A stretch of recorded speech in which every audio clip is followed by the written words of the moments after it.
Hi guys, I'm Pabo at Gamang, sana guys magustuhan nyo itong maikling kwento na ito, like and follow, thank you po.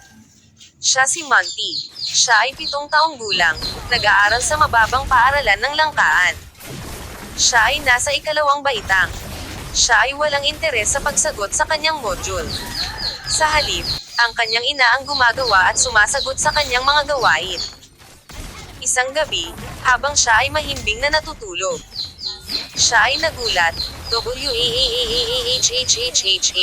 Ang mga module at aklat ay biglang nagkaroon ng buhay.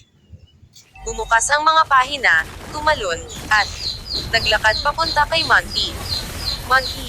Monty, sagutin mo ako. Tumakbo ng mabilis si Monty palabas ng kanyang kwarto.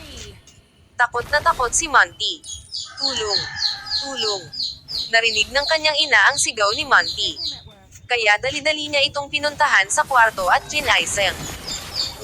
Salamat at panaginip G pala, wika ni Monty. Mula noon, si Monty na sumasagot ng mga gawain sa module.